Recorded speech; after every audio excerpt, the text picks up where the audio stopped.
en tant qu'avocat, ayant prêté serment de respecter la justice, je n'apporte pas ma caution aux propos qui ont été tenus par l'honorable député Cheikh Bamba Dièye.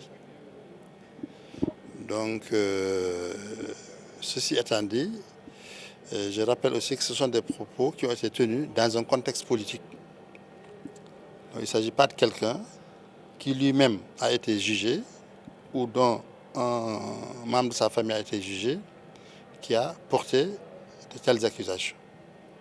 C'est à la suite donc de tout un environnement politico-judiciaire qu'il a eu à tenir ses propos.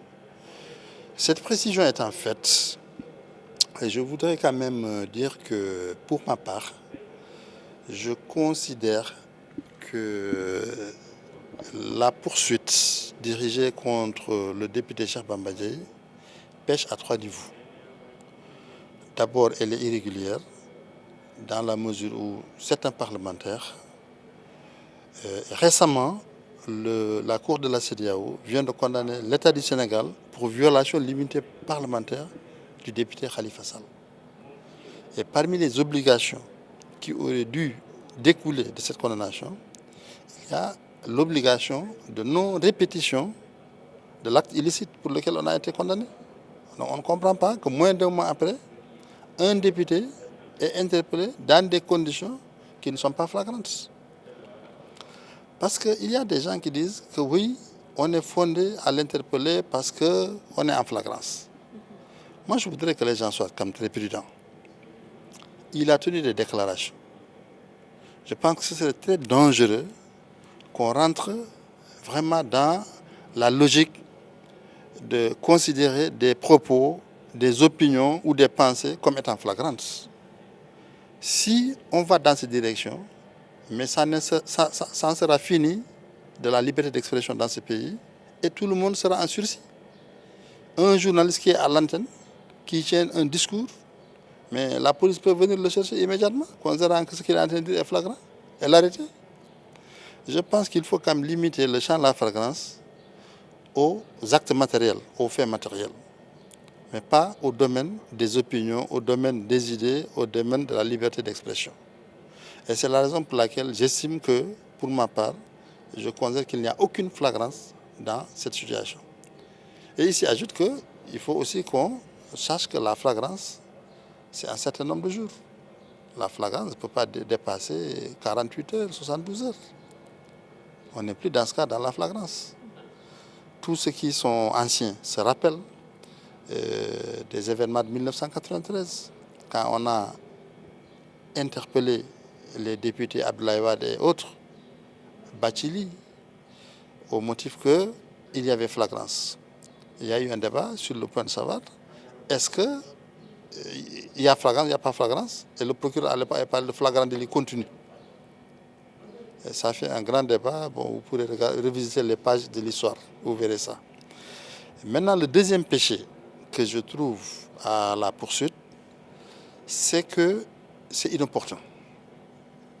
Il a tenu des propos politiques qui sont certes polémiques, et voire même diffamatoires, si on veut, mais il les a tenus dans un contexte politique et en tant qu'homme politique. Et c'est la raison pour laquelle j'estime qu'il faudrait lui apporter une réponse politique, une réponse républicaine. Mais rien n'interdit à d'autres hommes politiques de se lever et de prendre position pour les magistrats en question. Rien n'interdit au gouvernement de la République, au cours d'un conseil des ministres, d'apporter son soutien aux magistrats concernés. Mais par contre, si on va alors dans la direction de l'interpeller, de l'arrêter, de le traduire en justice, mais ce qui risque d'arriver, c'est que vous allez avoir les députés de l'opposition, des membres de la société civile, qui vont faire un texte qui est identique à ce que lui il a dit et qui vont le répéter.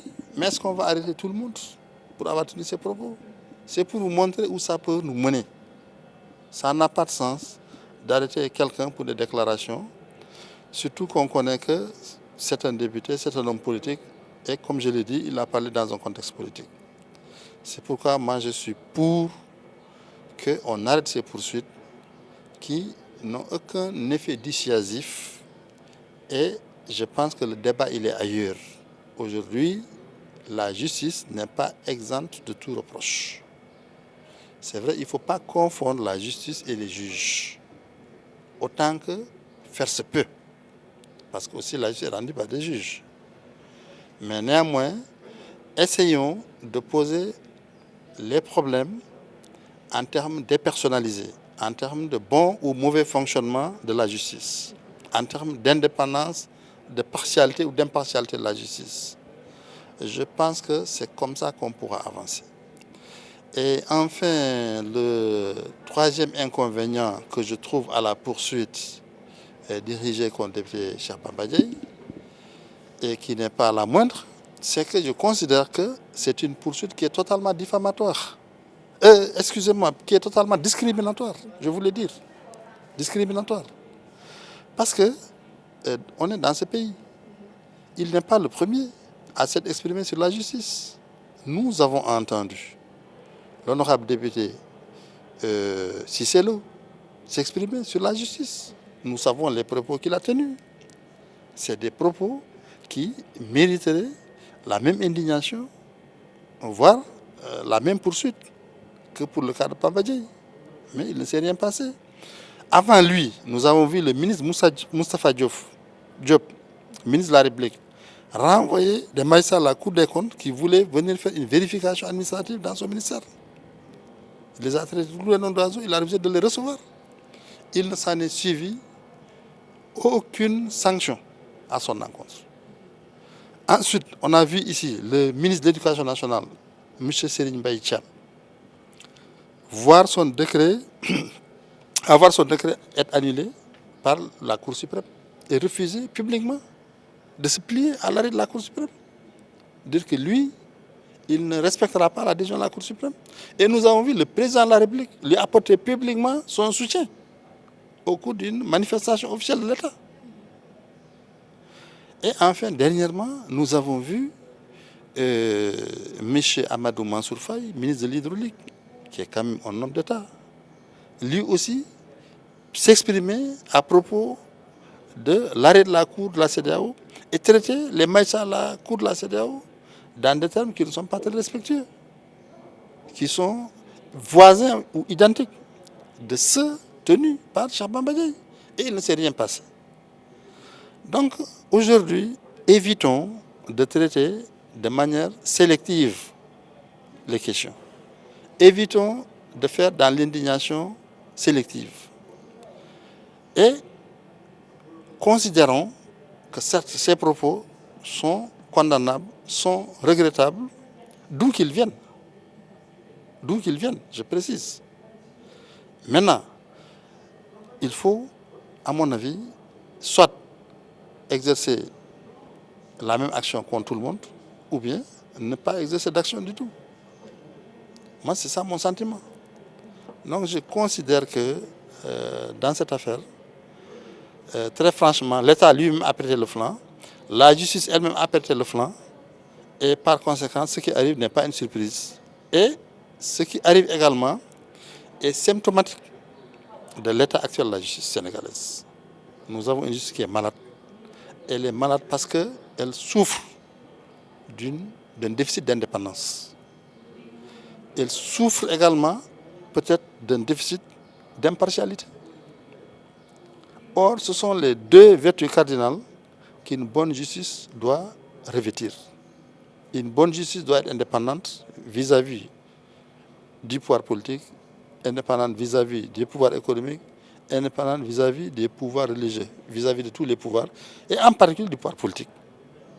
Parce qu'en principe, c'est lui qui a vocation à l'influencer. Et ensuite, une bonne justice doit être impartiale, c'est-à-dire elle doit être à équidistance des plaideurs.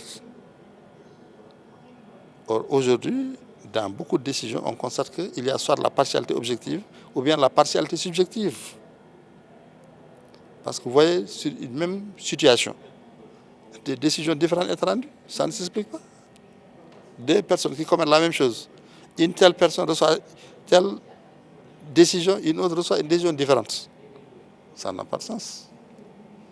Donc, Voilà moi ce que je pouvais dire et que je voulais dire sur cette question.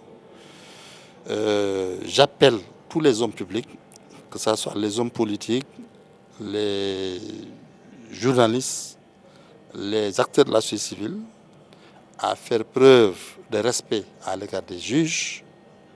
Mais j'appelle également ces mêmes juges à savoir qu'ils rendent la justice au nom du peuple sénégalais, non pas au nom du pouvoir sénégalais. Donc il faut qu'ils se montrent indépendants, qu'ils refusent de l'inféodation et qu'ils soient impartiaux dans le travail qu'ils font. Et qui est un travail noble, un travail divin. Et je l'avais rappelé la dernière fois dans ma plaidoirie, dans l'affaire Khalifa Sall. J'avais rappelé qu'il y avait 3 sortes de juges. Il y a le juge qui connaît le droit et qui dit le droit. Il y a le juge qui connaît le droit et qui ne dit pas le droit. Et il y a le juge qui ne connaît pas le droit et qui veut dire le droit. Et j'avais rappelé que c'était des propos prophétiques. Et le prophète disait que seul le juge qui connaît le droit et dit le droit ira au paradis. Donc si les juges aussi sont des musulmans ou des chrétiens, des croyants, il faut qu'ils comprennent que eux aussi, un jour viendra où ils seront jugés. Déjà, leurs jugements sont jugés par leurs compatriotes, mais ils seront jugés également par le plus juste des juges au jour du jugement dernier.